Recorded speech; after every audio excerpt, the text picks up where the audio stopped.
Kiro sat on the edge of his bed, the heavy silence of his city apartment feeling less like peace and more like a predatory weight.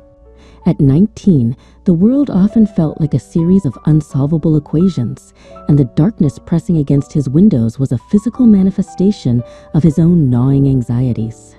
He stared into the indigo shadows of the corner, watching as the familiar shapes of his life, a stack of textbooks, a discarded jacket, seemed to dissolve into a void that threatened to swallow his future whole. The shadows didn't stay still. They began to pulse and coil, detaching themselves from the architecture of the room like ink dropped into water. Jagged, obsidian limbs stretched across the ceiling, and the air temperature plummeted, turning Kiro's breath into a visible mist. He reached for the lamp, but a clawed silhouette swept across the wall, its movements fluid and unnatural, larger and more terrifying than any trick of the light could explain. A sudden flash of crimson cut through the gloom. Outside the window, a trail of ethereal red embers drifted past the glass. Kiro looked up to see a figure perched atop the narrow stone ledge of the neighboring building. Cloaked in a deep red hood that obscured his features, the stranger stood silhouetted against a massive blood-white moon.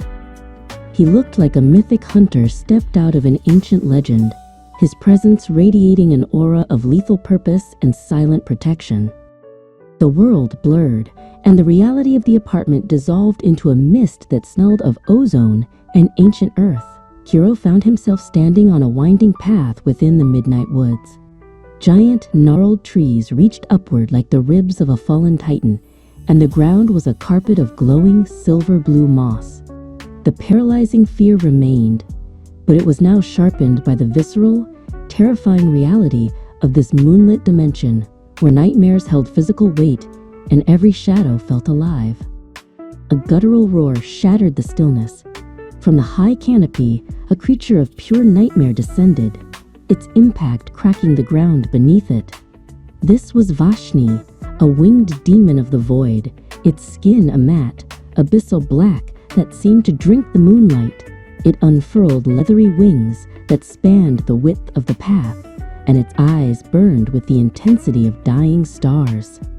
Vashni fixed its malevolent gaze on Kiro, a predator that had finally found its prey in the dark. The darkness only has the power you grant it, Kiro. Stand firm. A voice, steady and resonant, echoed through the clearing. Mamoru, the warrior in the red cloak, dropped from the trees, landing with silent grace. He drew a long, curved katana that erupted in a brilliant holy blue radiance. Etched into the glowing steel was a divine inscription that pulsed with power. "The Lord is my shepherd." Mamoru held the blade steady, a beacon of light against the encroaching shadow.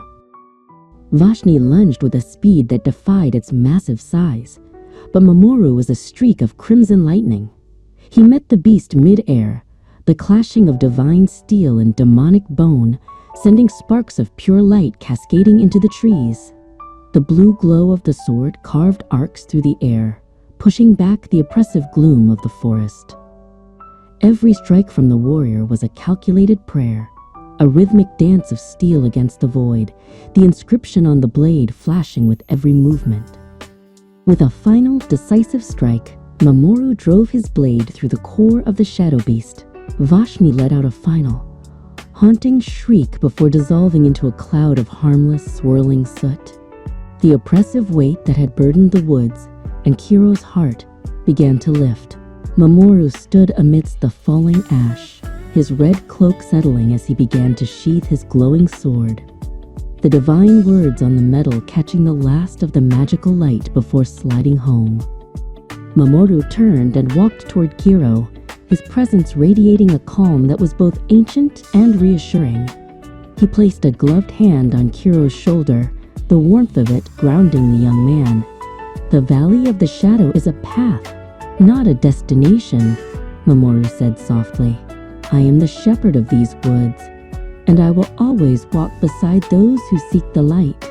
Remember this strength when the sun sets again."